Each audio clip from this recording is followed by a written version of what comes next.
Assalamualaikum and very good morning to everyone. Welcome to our academic forum on ICT integration in education in Malaysian primary schools. It's wonderful to see so many educators, students, and education officers gather here to discuss a topic that is shaping the future of our classrooms. Technology is no longer a support tool. It's now part of how learning takes place in Malaysia. We have made strong progress through the digital education policy 2021 to 2030. But we must also acknowledge the challenges that remain. Internet access uneven. uneven. Teacher readiness varies, and not every school has the same resources. To explore these issues from different angles, we have two special guests. With us today is Cikgu Shiro, a dedicated primary school teacher who has been integrating technology creatively into his classroom. We are also joined by Encik Yadi from the Ministry of Education, who has been deeply involved in policy planning and the implementation of digital education across Malaysia. Let's start with Cikgu Shiro. Can you share your experience as a teacher working directly with ICT in the classroom? Thank you, Mr. Moderator. Teaching today is completely different when from I first started 10 years ago. Back then, we relied heavily on textbook, whiteboard, and printed notes. Now, ICT allows us to create lessons that are more engaging, interactive, and the main part is it is student-centered. For instance, I often use Google Classrooms for assignments because it's allow me to give feedback instantly and monitor student progress easily. I also use quizzes and Kahoot to make learning more fun and competitive, especially during the pandemic. These tools help helps me maintain connection with my student when we are miles apart because of the PKP. Even now, as I continue to use them in hybrid learning because they encourage participation and collaboration in class. However, challenges still exist. When when I was teaching in rural area in Johor, internet access was very unstable. Sometimes lesson had to stop halfway because student couldn't stay online. Some of them even shared one smartphone with siblings. This experience made me realize that before we talk about innovation, we must first ensure the equality in the access. I've tried to apply the Capacity Pedagogi Pembelajaran Bermakna, the KPPB approach by letting students explore ideas instead of receiving information. For example, during a science lesson, I asked my students to use Padlets to share photos and videos of their mini experiments at home. They were excited to present their findings to their friends, and the discussion that followed after that was full of curiosity and critical thinking. Another activity that I've used is digital storytelling. Students create short stories using Story Jumper. They write, record their voices, and illustrate the scenes as it developed not only their language skills, but also creativity, confidence, and also teamwork. Well, when technology is used in this way, students can feel ownership of their learning. They they will not just be a passive learner, but they become one of the creators in this learning. Well, I guess that's all from me. Thank you, Cikgu Shiro. It is inspiring to hear how teachers are using technology creatively despite challenges. From the ministry perspective, we want to make sure teachers like you have the support you need. The Digital Education Policy 2021 until 2030, or DEP, focuses on four key pillars. It is digital infrastructure, digital competency, access to digital content, and digital citizenship. It is not only about giving devices or installing Wi-Fi. It is about transforming how we teach and learn. We have been working closely with partners like the Malaysian Communication and Multimedia Commission, MCMC, to improve internet coverage in rural schools. We also collaborate with the private sector through programs such as the Smart Classroom Initiative, where companies contribute devices and training for teachers. Another area we're focusing on is teacher training. We've developed the Digital Pedagogical Competency Framework to ensure teachers not only know how to use digital tools, but also understand how to integrate them into meaningful learning. This includes designing lessons that promote creativity, collaboration, and problem solving among students. We are also exploring international collaboration, for instance, through partnership with UNESCO and Google for education. We are developing teacher exchange program and digital literacy modules. Our long-term vision is to make Malaysia a model for inclusive digital education in Southeast Asia. I guess that's all from me. Thank you.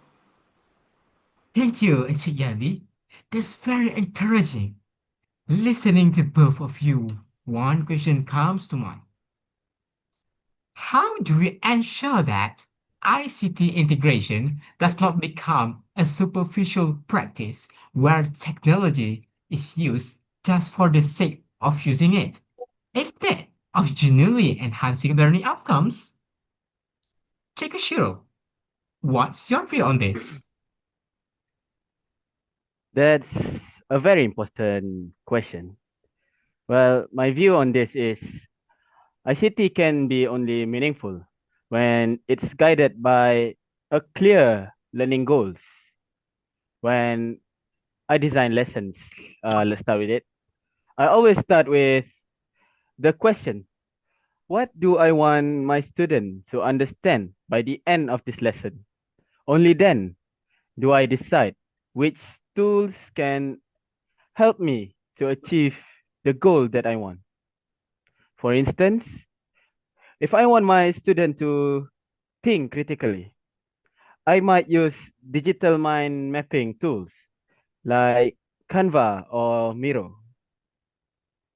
If the goal is communication or and creativity, I'll choose video making or storytelling tools like that I've said before. Well, technology should support the learning objective, not dictate them. Well, I also make sure my students have time to reflect. After using the ICT tools, I often ask them, what did you learn from this activity today? Or how did this help you to understand the topic better? This reflection process turns technology from a distraction into a learning enhancer. Well, that's all, I guess. Well, I agree completely. Technology must serve pedagogy, not replace it.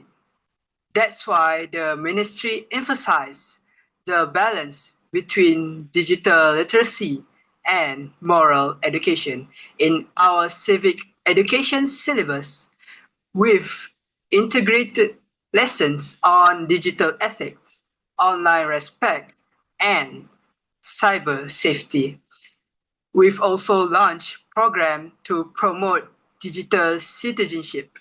Students learn how to handle misinformation, respect intellectual property, and use social media responsibly.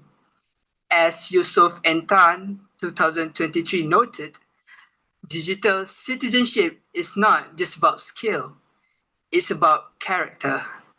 Our students need to need to be not only smart users of technology, but also responsible ones. I guess that's all from me. Thank you.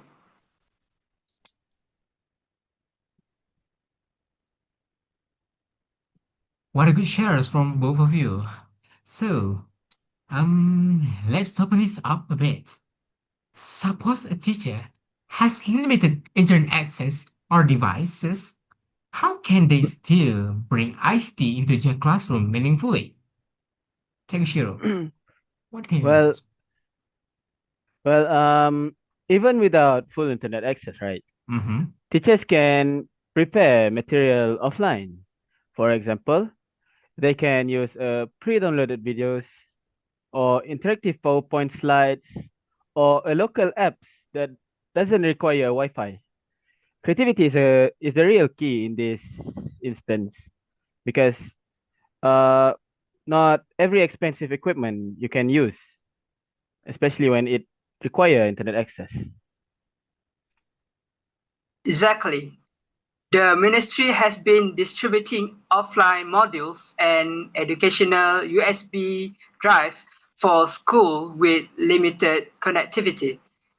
We also introduced EDU TV during the pandemic, and we are now upgrading its content for broader classroom use.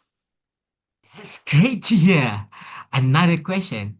How about parents? What can they do to support this digital learning at home? Well, when we talk about parents, they usually play a very huge role because they can encourage their children to explore educational apps or digital storybooks. Even as simple as sitting with their child and asking about what they have learned online can make a big difference in this scenario. I'd like to add that we're introducing a digital parenting campaign to help parents understand the importance of guiding children's online habits. We want to build a community where learning continues beyond the classroom. Thank you. That's a good step from our education minister. So, before we wrap it up, there's one more topic that's becoming increasingly relevant: artificial intelligence in education. If you call it AI, if I'm not mistaken. Yeah, yeah. How do you both see AI fitting into ICT integration in Malaysian primary schools in the future? I see this artificial intelligence AI, right, as Yes. a great support for teachers, and it's not a replacement because tools like AI chatbots can help students get instant feedback, while teachers can be used as data data analytic to track the student progress. But we must guide the student how to use the AI ethically and thoughtfully so they doesn't swerve too far. Absolutely. The ministry is already exploring the use of artificial intelligence which is AI, to personalize learning and assist teachers in assessment. But we're also conscious whether we want AI to complement human teachers, not replace them. Education is still about empathy and human connection. That's all for me. Thank you. Thank you, you both. This conversation captures the heart of meaningful education. ICT and AI are not about gadgets or software. They are about opportunities when teachers like SHIRO bring creativity and care into digital teaching, and when policies like those developed by YADY ensure equity and support, education truly transforms. The pedagogical capacity for meaningful learning framework reminds us that learning must involve collaboration, character, and reflection. Technology can help us reach those goals, but only if we use it with purpose and compassion. We are nearing the end of our forum. I would like to thank both of you for your thoughtful insights today.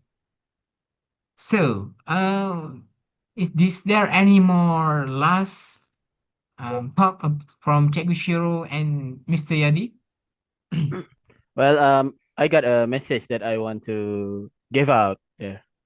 Well, my message is for the teachers out there is to stay curious and keep learning. Technology changes fast, but our passion as educator must remain strong. When we grow, our student grows too. That's all. Thank you. Yes. From the policy side, we'll continue working towards equal access and sustainable digital transformation. Our dream is that every Malaysian child, regardless of where they live, has the chance to learn through technology. That's all from me. Thank you. Beautifully said. ICT integration is not just about devices.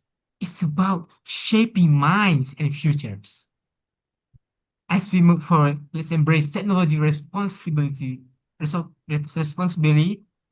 creatively, and meaningfully.